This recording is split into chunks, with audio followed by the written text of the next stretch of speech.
muita alegria que a gente retorna a esse tempo de luz, esse tempo de amor. Subindo a escada, eu me lembro a primeira vez que eu fui na garagem com a Tiara, né? E hoje a gente vê uma obra desse tamanho. Então, louva-se aos tarefeiros desta casa. E um carinho especial para o nosso Paulinho, que lá da espiritualidade acompanha as nossas tarefas e fiscalizando, hein? Não duvidem disso. Continua fiscalizando nossos trabalhos, para ver se a gente está fluindo aí o esperado. Mas hoje nós vamos falar também de um trabalhador da doutrina espírita. Vamos lembrar de Peixotinho. A vivência com Peixotinho era interessante porque a nossa imaturidade infantil, né? Achávamos que estávamos num mundo mágico, num mundo diferente. Porque o mágico e o lógico fazem parte das etapas do nosso crescimento. O mágico, ele é persuasivo, é libertador, ele nos mostra um outro lado. E o lógico não desencanta o mágico, mas esclarece. E na nossa vivência, na nossa sonhos infantis, parecia que estávamos em mágica, vivenciando mágicas. Mas através do conhecimento da doutrina espírita, a gente foi vendo como era lógico todos os acontecimentos que surgiam e que a gente presenciava. Assim como no Evangelho, a gente encontra momentos que parecem mágica. Aquele momento daquelas sarças de fogo que, batendo na pedra, criaram para nós o decálogo, né? A primeira lei para nos reger. Deve ter sido um momento mágico que Moisés presenciou, né? Através da mediunidade dele foi produzida. Mas essa comunicação entre os dois mundos, entre as duas dimensões, e este trabalho da espiritualidade aqui, né, dando a gente as primeiras noções de justiça, né, de lei, isso é lógico. Quando a gente pensa no Lázaro que ressurge da pedra depois de 4 dias enterrado, é mágico. Mas se não fosse o vigor das vibrações do mestre, que joga o levanta, venha para fora, né? Isso é lógico. Era um sono letárgico que ele estava apenas, e Jesus o desperta com as suas vibrações. Quando a gente lembra de Saulo de Tarso, caído na estrada após aquela luz ofuscante do Mestre Jesus, parece mágica. Mas o magnetismo de Jesus, naquela alma que já veio com a missão, mas que era preciso conduzi-la para o trabalho, é lógico. O lógico, ele não acaba com o mágico, mas ele esclarece, ele informa. Assim foi nossa vida em nossa casa com Peixotinho. Aí a gente pergunta, né? São lados assim tão mágicos, são coisas assim tão mágicas, e que ainda hoje nos deslumbra quando a gente para pensar, quando a gente está junto, quando as irmãs se juntam, as sobreviventes, porque 3 já desencarnaram, a gente se considera sobrevivente, e quando a gente se junta e começa a lembrar daquelas situações, algumas até, embora engraçada, mas que na época trouxe alguma preocupação para a gente, e nós vamos falar sobre isso, porque hoje eu vim aqui contar histórias, né? Vamos contar histórias. Mas antes de começar as histórias, eu quero falar para Peixotinho. Quem foi Peixotinho, né? Para nós, seus filhos, foi um pai afetuoso, alegre, muito, mas muito alegre mesmo. E grande contador de causos. Ele dizia que ele contava os causos. Os causos lá do seu Nordeste, naquela época, muito mais sofrido do que hoje. E que ele amava tanto. Para a doutrina espírita, Peixotinho foi um médium com múltiplas possibilidades. Peixotinho tinha praticamente todas as mediunidades. Embora a gente soubesse da sua mediunidade em nossa casa, mas a gente não o via como médium, via apenas como um pai. Um pai amoroso, um pai companheiro, um pai amigo. E que, através do trabalho dele, produzia alguns fenômenos. E mamãe sempre nos alertava da necessidade de que o médium, botar sempre o médium ali, ó, no lugarzinho dele. Ele é só uma ponte, ele não é nada mais do que isso. É uma ponte que liga o mundo visível ao invisível. E que, dependendo dos companheiros que com ele atua, pode sair mensagens maravilhosas, pode sair fenômenos maravilhosos, porque a vibração, a ambiência do grupo vai propiciar. O médium sozinho é só a ponte mesmo. Ele, junto com os companheiros de caminhada, com aqueles que labutam com ele, em prol da produção, né, de material que nos aprimore, que nos renove, aí sim é o médium que está lá executando a mediunidade de Jesus, né? Com Jesus.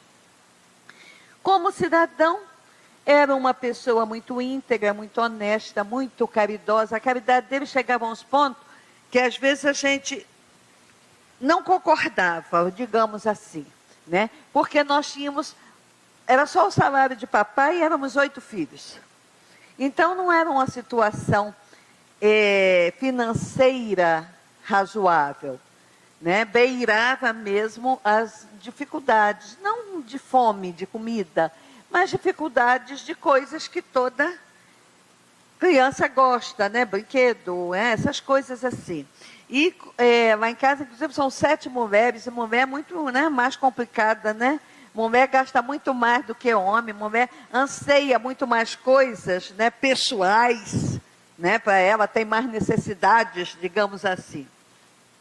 Então, batia alguém na porta, precisando de 1 quilo de arroz, e só tinha 2 xícaras que era para nós. Ele pegava e dava, mas na maior, assim. Eu, muito gulosa, dá para notar, né? Agora menos um pouco, mas já deu para notar muito mais. Eu ficava, e nós não vamos comer, não, pai? Ele disse, nós temos crédito. Seu José vai lá, seu José da venda, anota no caderninho. Ela não tem. Nem para ela, nem para os filhos. Então ele abria mão. Abriu mão até de sua notoriedade, segundo Chico Xavier. Chico Xavier dizia que o Espiritismo ainda não tinha enxergado a grandiosidade da alma de Peixotinho, por tamanha humildade dele. Ele era assim mesmo, era dele mesmo. Então, nordestino, nasceu no interior do Ceará, na época. Sua mediunidade começa com ele ainda adolescente. Começa na casa meio assombrada, digamos assim, né? Porque era fenômenos físicos também. Então, era a luz que acendia, a panela que caía, todo mundo dormindo, era pedra em cima do telhado, enfim. Uma série de ruídos, uma série de coisas aconteciam naquela casa. E ele foi criado por um tio que perdeu a mãe muito cedo, e foi para Fortaleza. E lá eram 17 sobrinhos, 17 primos, todos, né, era rede.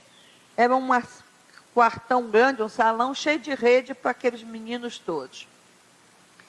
E o tio dele observava que toda vez que esses fenômenos aconteciam, ele estava dormindo. Então começa a olhar com outros olhos, embora uma família muito católica, mas ele começa a ver que com esse menino aconteciam umas coisas diferentes.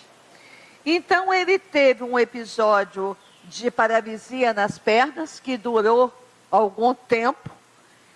E como começou, também parou. Em certo dia ele levantou da cama e saiu. Os médicos não conseguiram descobrir o que aconteceu com ele. E teve também uma crise de catalepsia, que é morte aparente. Quando ele teve a crise de catalepsia, a família, né, já cansado de velório, querendo enterrar, e o tio sem deixar. Não, não vai. Ele não vai porque esse menino é esquisito. Eu não sei se ele está morto mesmo. Mas o médico constatou, está tudo certinho. Aí quando convenceram, não, vamos enterrar, porque daqui a pouco vai começar a cheirar mal. Ele disse, tá bom. Então a gente enterra no final da tarde. 15 minutos antes do enterro sair, ele levanta. Mas já estava no caixão, amortalado, né? Com a roupinha de São Francisco, na época usava, vestia com a roupa de santo. Ele levanta do caixão de um lado e o povo corre de outro. Ninguém gosta de ir para o enterro com o defunto andando, né? Acho que não é agradável. Mas esse fenômeno foi muito importante para ele, porque a coisa correu na fortaleza da época, né? E aí a Federação Espírita lá de Ceará, através de Viana de Carvalho, vai à residência dessa família. Também eles estavam sob orientação espiritual para dar o socorro a esse menino. Bem, a família não aceita, porque já tinha ido o padre, exorcizado, já tinha feito tudo o que tinha que fazer dentro da casa, não resolvia. Aí, bom, ele explica, tenta explicar o que era mediunidade, mas a família não era muito chegada, não queria entender. E o tio dele disse, tá bom, o senhor acha que consegue tratar dele? Então trata, mas lá, na sua casa. Aqui, passe água purificada, não entrava mesmo. Aí, Joana de Carvalho o leva. A casa de Viana era junto da federação, e ali curou-se o jovem dos mares que o atormentava, e nasce o médium Peixotinho. Ele diz que foi um momento muito lindo na vida dele, porque nesta hora ele percebe que ele não era louco, era só um médium que tinha uma tarefa de se empenhar. Então, começou a estudar o livro dos Espíritos, o livro dos Médiuns, o Evangelho, e começou então a clarificar para ele a real situação. Eu vou querer uma aguinha, você pega, por favor. A minha está ali. Ó. Bem, eu falei das mediunidades dele, e é isso que a gente hoje vai falar mais.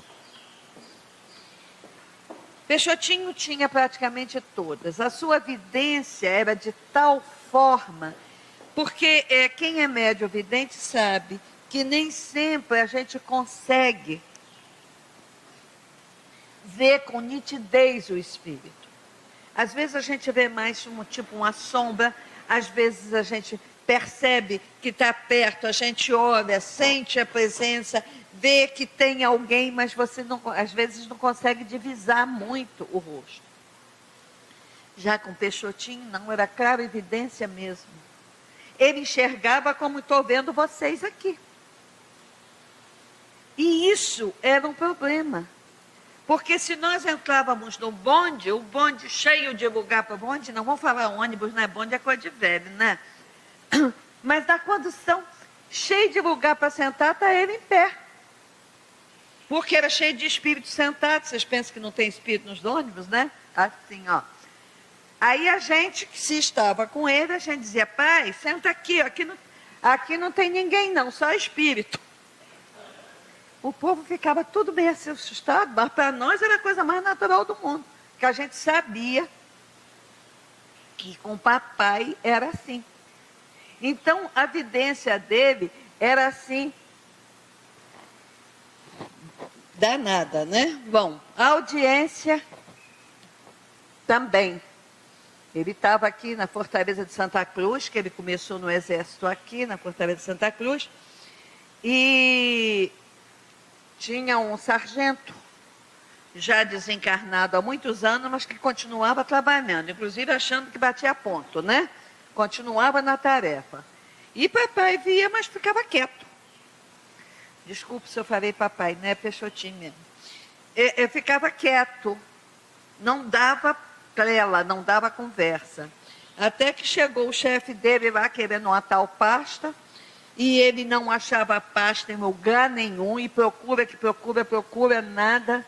Aí o espírito diz para ele, está na tal gaveta assim, junto, dentro de uma outra pasta assim, assado, enfim. Fingiu que não ouviu, que ele não era bobo, né? Não vou dar confiança, fingiu que não ouviu, deu uma voltinha, tomou um cafezinho, voltou, foi lá na gaveta, achou a pasta. Aí o espírito diz, mas você é um moleque. Finge que não me vê, que não me ouve, mas foi lá direitinho pegar onde eu falei. Bem, ele conseguia,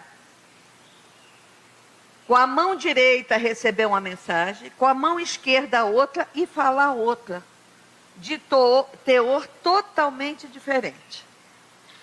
Ele, em reunião mediúnica, ele conseguia doutrinar espírito e receber mensagem. Porque ele era médium inconsciente, a mensagem não passava pelo pensamento dele. Ele era só o mecânico, digamos assim, né, da espiritualidade. A espiritualidade utilizava os recursos, né? E efeitos físicos, nos diversos matizes dos efeitos físicos. Médio de transporte. Então, era comum, né, nas reuniões, o espírito de Zé Grosso jogar flores para as pessoas, pedras também, mas pedras não era pedra para machucar, não, gente. Era pedra que veio lá do Mar Morto, lá de não sei aonde, que os espíritos traziam, e que a delicadeza de Sheila colocava perfume nas pedras. E aí, Zé Grosso jogava, pega fulano, e caía no colo da pessoa. A pessoa não pegava, porque a reunião era na escuridão total. Era um breu, porque fazia também, dentro dos efeitos físicos, a materialização. E para a materialização, o ectoplasma, ele é suscetível à luz. Então, não podia ter luz no ambiente. Depois a gente vai dizer que ali tinha, mas...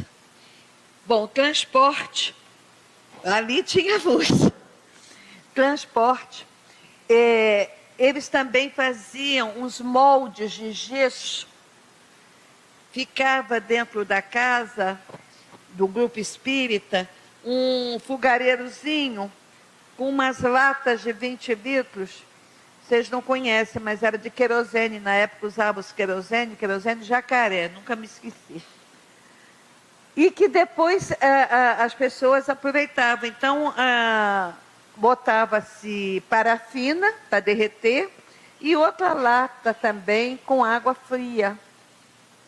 O espírito, então, colocava a mão na água quente, na parafina quente, e botava na fria.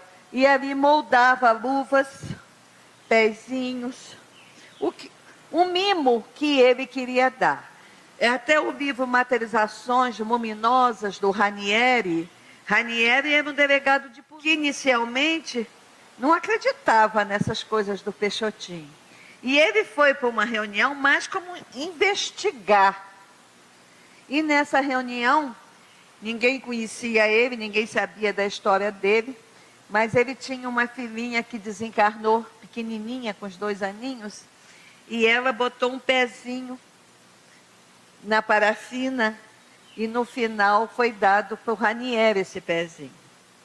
Ele pegou esse pezinho e levou para casa. Quando chegou em casa, ele disse, olha o que eu ganhei na reunião hoje com o Peixotinho.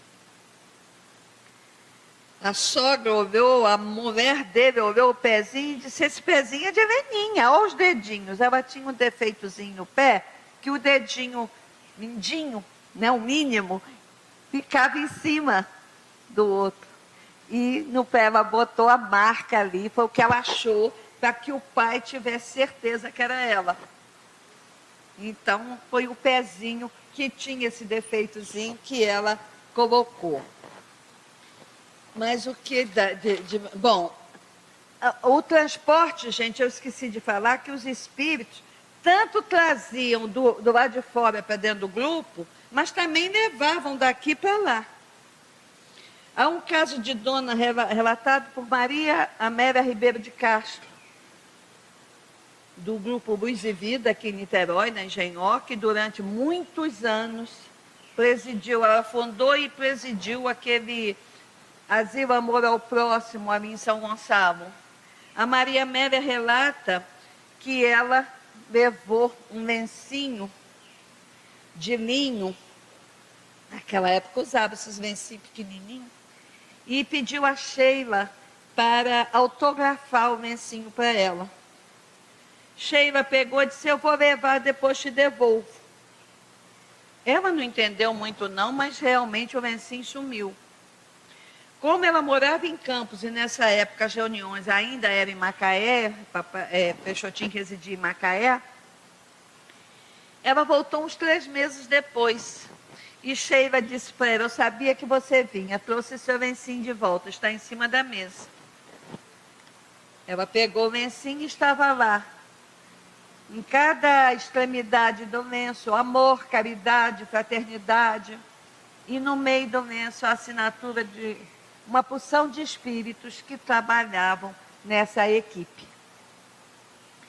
Esse lencinho ela doou para o grupo Sheila, lá de Viçoso Jardim. E há muitos anos, quando eu fui lá ainda fazer palestra, ainda tinha lá dentro de um negócio de vidro assim. Não sei se ainda continua.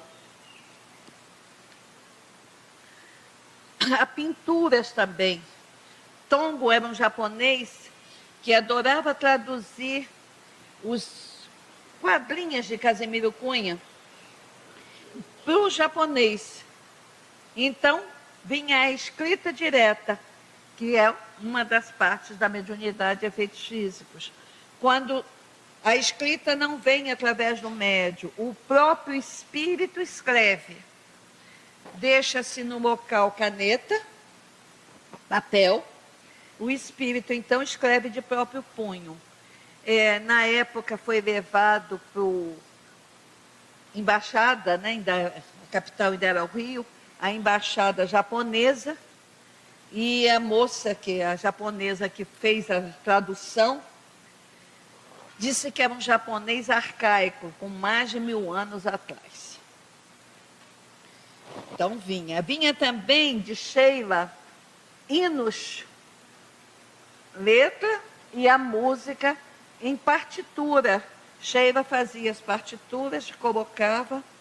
Tem uma interessante, acho que está no Materializações Luminosas, eu acho. Obreiros do Amor. Esse hino, ela escreveu de trás para frente. Você vê a clave de sol, está no final da linha. E na época a gente via o espelho, né? Colocava no espelho para poder ter. Hoje a coisa está muito mais fácil, né? A gente bota nessa coisinha que passa, bota direitinho, a gente já vê direitinho o hino lá, bonitinho. O mundo mudou muito, está muito mais fácil hoje. Na escrita direta também, comigo aconteceu uma coisa muito interessante, quando eu fiz 15 anos, chegou um menino de Rio Bonito, tinha aspirado um parafuso e estava alojado no pulmão, estava desenganado pelos médicos. E aí foi parar lá no Peixotinho, no Araci, em Campos. Na reunião, então, meu pai, que era minha festa de 15 anos, em vez de ficar comigo, foi para o grupo, porque era um caso de urgência. Para qualquer um é fácil isso, não para um adolescente, né? Porque a gente é espírita, a gente é adolescente, a gente sabe das coisas todas que precisa fazer, mas fica com uma raiva. A gente fica danado. A gente não quer saber que aquilo é mais importante. Naquele momento, a importância é sua. E eu fiquei muito chateada. Aí papai disse assim, não, quando acabar a reunião eu venho. A reunião acabou 1h da manhã. A festa já tinha praticamente encerrado, estavam poucas pessoas na casa. E aí, ele vem todo feliz com um papelzinho, que Araci tinha mandado um versinho para mim. Araci era o guia espiritual dele, e a filha mais velha que desencarnou pequena. Eu peguei, olhei, achei interessante, bonitinho, o versinho até bonitinho. Mas daqui a pouco, andando de mão em mão, a coisa foi sumindo, a letra foi sumindo. E ficou o papel em branco. Aí é que eu me danei mesmo, é melhor não ter ganho nada. Porque a gente ganha e não leva. Né? Aí papai lembrou que não botaram a caneta. E que ela fez a escrita com caneta espiritual. E eu, tá bom, tudo bem, fica me devendo, né? Na outra semana, ela mandou, botaram lá. Aí, em vez de 2 quadrinhas, aí tinha um soneto, né? Tens 15 anos, é a cidade do pecado em vibração. Põe Jesus no coração e aproveita a mocidade. Caminha com humildade, buscando a doce afeição, para, sem vacilação, conquistar a eternidade. Com Jesus a vida é bela, o Espiritismo revela as messes de amor e luz, para no fim da jornada possas ouvir a alvorada e despertar com Jesus. A gente vem tentando, mas é difícil, mas a gente vem se esforçando. Bom, então vamos na materialização. As materializações de Peixotinho eram diferenciadas, porque eram materializações luminosas, ou seja, dependendo da luminosidade, da evolução do espírito que se materializava, ele materializava com luz. Então, das materializações maiores, eu só assisti uma, aliás, uma reunião de materialização só fui uma vez. A gente não tinha acesso, só quando estava doente. E a gente não adoecia, porque os espíritos tratavam da gente, né? Então a gente não adoecia, raramente. Mas quando eu fui a Pedro Leopoldo, não podia ficar no hotel sozinha, eu era pequena, então eu entrei na reunião. E essa eu ouvi de Dr. Bezerra, que na verdade era o avô que a gente conhecia, né, como vovô. E para mim foi lindo, porque eu estava cochilando, estava dormindo, né, criança, nas cadeiras, e acordo com Bezerra saindo da cabine, né? E para mim só foi um grito, vovô, eu quero saber, que aquela era uma reunião que não podia fazer essas coisas, né? Então foi assim um momento muito bonito que eu pude vivenciar com a mediunidade de meu pai. Mas lá no Araci materializou Clarencio, aquele ministro do nosso lar. E as descrições dos companheiros que presenciaram falam que a luz que irradiava dele clareou todo o recinto de forma de que todos os assistentes pudessem se enxergar, se ver. Que ele, Dona Maria Mendes, descreve com detalhes as roupas, tipo brocado, bordado em prata, fundo escuro, bordado em prata. E ele trazia um cajado que irradiava uma luz que parecia coisa, ouro, né?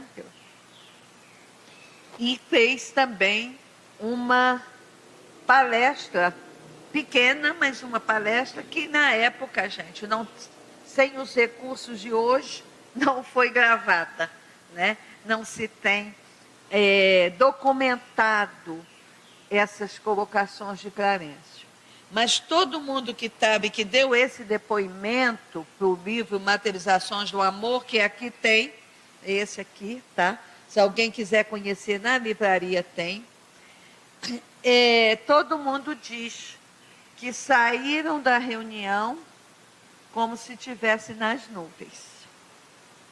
Tamanha vibração e tamanha grandeza desta alma, que trouxe, que a espiritualidade maior permitiu que chegasse até nós através da mediunidade de Peixotinho.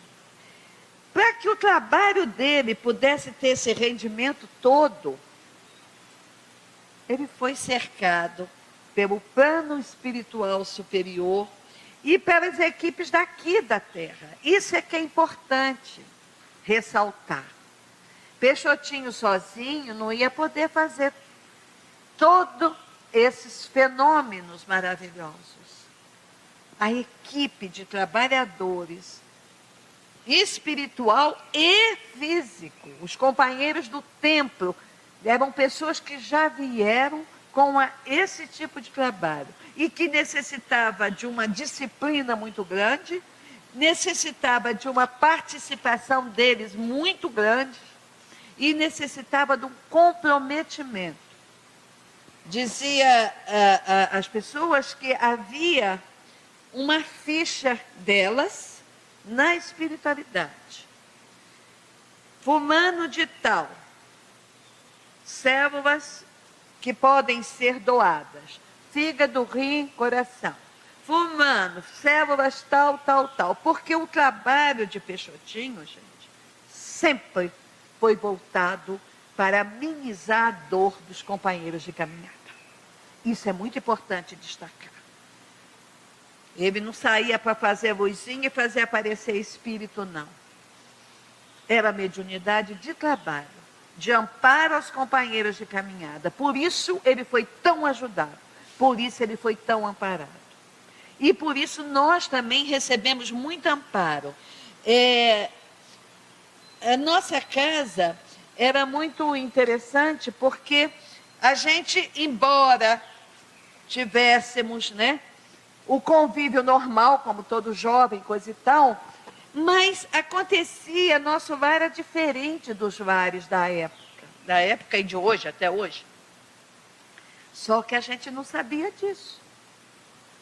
A gente achava que casa de espírita acontecia isso. Aí, a gente muitas vezes ficamos numa sinuca de bico, digamos assim. Houve certa feita, o Zé do Patrocínio vai ao nosso culto do lar e faz uma exposição muito linda sobre liberdade, sobre o período da escravidão no país, a luta que foi de homens venerados para que fosse libertado, a posição, né, do império, né, o trabalho no caso era a princesa Isabel, enfim, ele faz essa explanação muito bonita. No dia seguinte, na escola, a professora vai falar sobre escravatura e cita José do Patrocínio. E eu tenho irmã muito metida, sabe? Virou logo e disse, José do Patrocínio foi lá em casa ontem, ele é assim com o papai. Não deu certo. Ser espírita naquela época não era fácil, década de 50, de 60, não era fácil. Ser filha de Peixotinho era pior ainda numa cidade pequena como Campos. As pessoas espíritas, socialmente, tinha-se muita restrição. Eu lembro das minhas amigas na escola, porque a gente sempre foi muito alegre, muito dada. Na escola nós éramos amicíssimas, mas elas diziam, se encontrar na rua eu estiver com uma mãe, não fala comigo não, porque ela me proibiu de falar com você. E assim a gente ia vivendo. Então imagina alguém dizer que Zé do Patrocínio foi. A mulher começa a achar a professora que Peixotinho estava enlouquecendo as filhas.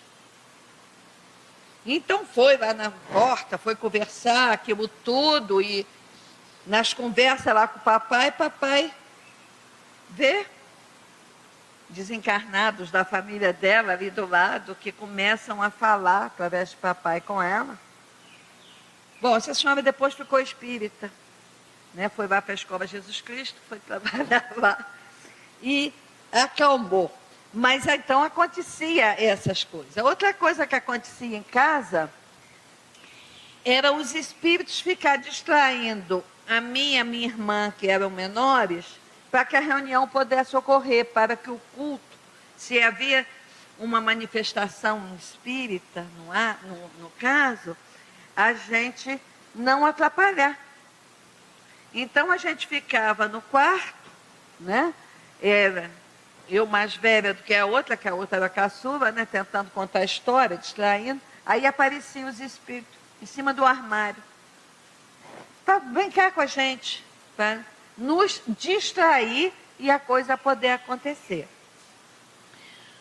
No culto do lar, era muito comum cair flores, mas era chuva assim de flores em cima da mesa. A gente, quando não acontecia isso na hora do culto, a gente saía pela casa procurando o que eles fizeram, o que eles deixaram. E às vezes era pétalas de rosa em cima da cama de papai e mamãe. Né? Usava muito aqueles colchões de mola, mas aquelas molas que a gente pula mesmo. E pular no colchão de mola com as pétalas subindo e descendo é muito bonito. A gente adorava quando eles faziam isso. E outro ponto também é que Peixotinho trabalhava 24 horas por dia. Ele estava à disposição, desde que ele aposentou, né, que ele reformou, ele era militar, ele estava à disposição. Então, acontecia da gente passar pelo quarto, depois do almoço, que ele estava tirando a soneca, ter uma placa no peito dele, médio em serviço, fulano internado. Aí a gente corria, chamava a mamãe vinha, pegava o livro de página, ou o evangelho, começava a ler e a gente começava a orar. Porque a gente sabia que a gente também podia doar células saudáveis para o tratamento que tal espiritualidade estava realizando. Então, foi um lar assim, bastante diferente dos outros lares. Mas que não nos afetou em nada, porque a gente não sabia disso. Né? Então, à medida que você não sabe, você convive com aquilo com muita tranquilidade. A família, os espíritos, era extensão da nossa família. E a gente falava com eles de tal forma, com os nossos amigos, sobre Sheila, sobre Araci, sobre Palminha, Zé Grosso, que eles achavam que eram pessoas que moravam com a gente. Então, era comum chegar lá em casa. Porque eu dizia que era prima, né? Vou dizer que Sheila é espírita. É melhor dizer que é uma prima da Alemanha, né? Que está lá em casa. Então chegava e a Sheila está aí? Ah, saiu com mamãe. Ou então foi à rua, foi para o cinema. A gente criava, porque a gente sabia que também que não podia colocar com clareza, porque as pessoas não iam entender, iam se distanciar também da gente. A gente tinha muito medo de perder amigos também, né? Isso acontece. Bem, gente, tem muita história para contar, mas meu tempo está acabando. Então, e eu vou respeitar direitinho. Noutra oportunidade, a gente volta a conversar. O que eu quero deixar, então, para vocês, né, sobre Peixotinho, para a gente concluir, é que o grande mérito dele foi conseguir conviver com muito equilíbrio entre esses dois mundos, o mundo físico e o mundo material. Era uma vivência muito tranquila, quanto a dos preceitos evangélicos, mas nunca impediu a nossa participação no movimento social, na sociedade. Nós participávamos de teatro, participávamos da vida social normalmente, bailes, tudo. Rock, tudo, a gente tinha acesso, como também na parte religiosa. Orientou-nos, acompanhou-nos naqueles anseios que todos os jovens têm, induziu-nos ao amor, ao respeito aos nossos semelhantes. E isso ele nos ensinou com seus exemplos. Na nossa casa, minha mãe nunca fechou a porta, porque poderia algum andante, algum caminhante na rua precisar de um amparo, de um abrigo, então eles entravam e dormiam lá. As senhoras, como diz Chico Xavier, né, da profissão, né, da vida, né, elas iam lá em casa de madrugada para pedir receituário para as suas enfermidades sexuais. Elas iam lá em casa quando a situação delas estava muito dura, muito difícil, chorar suas dificuldades. E eram recebidas. E a gente levantava às vezes para ir no banheiro, tá aquela moça de calça comprida justa, maquiada, né? A gente achava lindo. Mas na época em Campos não usava calça comprida. Né? Então, a gente foi aprendendo a conviver e a respeitar aquilo. A respeitar e a aceitar. Era uma coisa que ele firmava muito. Não se concebe uma pessoa que abraça a doutrina espírita alimentar dentro de si qualquer preconceito. O respeito ao outro é primordial. Cada um de nós está num estágio de evolução. Então, respeitar o estágio do outro e aceitar como as pessoas são. Junto à nossa casa, junto a nós, hospedou loucos, obsediados, cancerosos, enfermos de todos os matizes, que iam lá em busca da sua saúde, da sua recuperação, do seu equilíbrio emocional. A essas pessoas, nós cedíamos nossa casa, nossa cama, nosso alimento, nosso afeto. E a única expectativa que nós tínhamos era a alegria de vê-los recuperados, voltando à sua vida. Era comum, gente, acordar, a mamãe nos acordar de madrugada e dizer: estou precisando da sua cama. E a gente olhava e dizia para ela: posso levar o travesseiro? Porque com travesseiro qualquer chão serve para a criança dormir. Sem travesseiro, eu digo para vocês, é horrível. É duro, né? Mas a gente cedia na maior tranquilidade. Seu trabalho mediúnico transcende a nós, seus filhos. Mas, no entanto, a gente aprendeu com ele e procura exercitar. Ainda não somos ases, não, mas procuramos exercitar sentimentos de fé, sentimentos de esperança, sentimentos de alegria e passar isso para os nossos irmãos de doutrina espírita, para os nossos irmãos de caminhada, de trabalho, de tudo. Porque o nosso desejo que aprendemos com ele é o esforço que cada um de nós deve e precisa fazer para poder viver num mundo melhor. Que Jesus então nos abençoe, que Jesus nos ampare nessa luta que cada um de nós precisa travar, que é com nós mesmos, na transformação e da mudança que a gente precisa operar em nós. Muita paz. Ih, esqueci. Vou fazer. Desculpe, gente, esqueci da prece. Vamos então orar.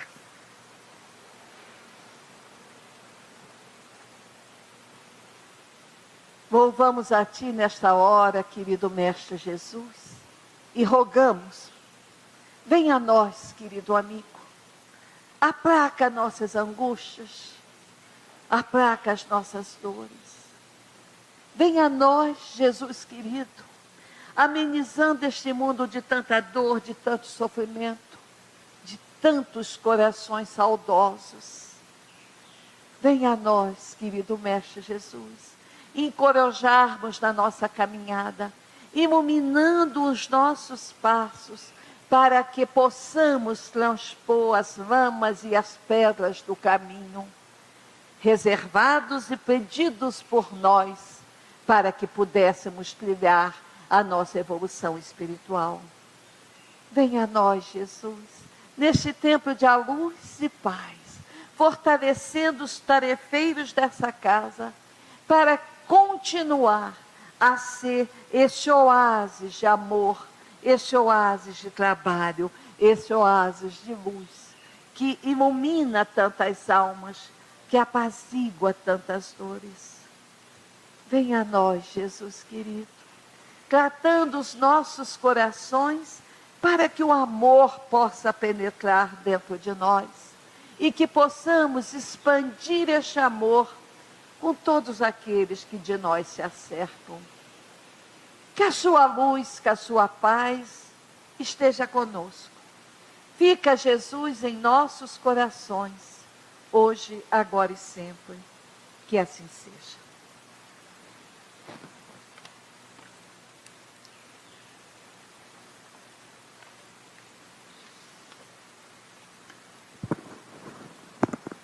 Obrigada a vocês.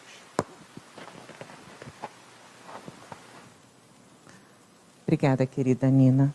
Aqui, que esse joelho já está ruim. Muito obrigada, Nina, pelo carinho de compartilhar conosco.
Maria.